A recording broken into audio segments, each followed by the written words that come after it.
High dears, NEET 2025 important documents upload ചെയ്യുന്നിടത്ത് left and right hand fingers and thumb impression ഏത് രൂപത്തിലാണ് ചെയ്യേണ്ടത്? അവിടെ കുട്ടികൾക്ക് സംശയമുണ്ട്. ആ സംശയം ഉണ്ടാവാൻ കാരണവും ഞാൻ ഈ വീഡിയോയിൽ നിങ്ങളെ സൂചിപ്പിക്കുന്നതായിരിക്കും. അവിടെ 10 KB to 200 KB JPG format ആയിരിക്കണം.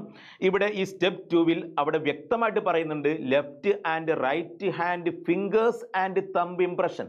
അതിൻ്റെ സൈസും എല്ലാം അവിടെ തന്നെ ഇവർ സൂചിപ്പിക്കുന്നുണ്ട്. 10 to 200 KB സൈസാണ്. ഓക്കെ, ഇനി അപ്ലോഡ് ചെയ്യുന്നത് സ്റ്റെപ്പ് 16-ൽ അവിടെ കമ്പ്യൂട്ടർ ഫോർമാറ്റ് തന്നെ കാണിക്കുന്നുണ്ട്. അവിടെയും അവർ എഴുതിയിരിക്കുന്നത് സെയിം വേർഡ് തന്നെയാണ്, left and right hand fingers and thumb impression. അങ്ങനെ തന്നെയാണ് എഴുതിയിരിക്കുന്നത്. അതുകൊണ്ട് ഈ ഫിഗറിൽ കാണിച്ചതുപോലെ മുഴുവൻ ഫിംഗേഴ്സും പതിയുന്ന രൂപത്തിൽ തന്നെ നിങ്ങളത് സ്കാൻ ചെയ്ത് അപ്ലോഡ് ചെയ്യണം.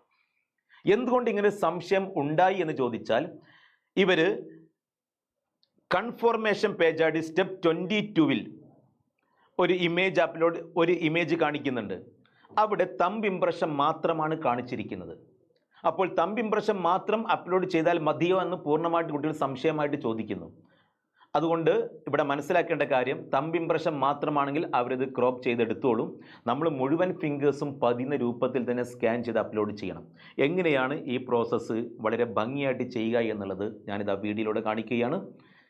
നമുക്ക് വീഡിയോ വാച്ച് ചെയ്യാം. നമ്മുടെ മുഴുവൻ ഫിംഗേഴ്സും ഇങ്കിൽ പതിപ്പിച്ച ശേഷം പേപ്പറിൽ സ്കാൻ ചെയ്യുകയാണ് വേണ്ടത്. നമ്മുടെ മുഴുവൻ ഫിംഗേഴ്സിലും ഇങ്ക് പതിയുന്ന രൂപത്തിൽ പാഡിൽ നമ്മൾ ഓരോ ഫിംഗേഴ്സും അമർത്തുക.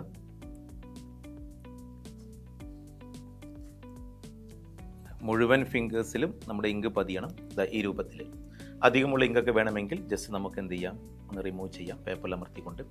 ശേഷം ഒരു A4 ഷീറ്റിൽ left and right hand fingers മുഴുവനും വരുന്ന രൂപത്തിൽ A4 ഷീറ്റിൽ നമ്മൾ അമർത്തി വെക്കുക.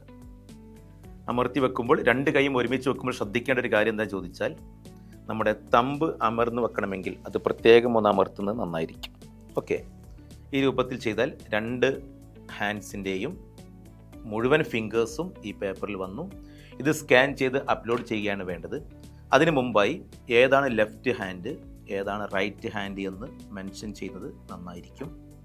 ഓക്കെ, ഈ രൂപത്തിൽ ഇത് സ്കാൻ ചെയ്ത് അപ്ലോഡ് ചെയ്യുകയാണ് വേണ്ടത്.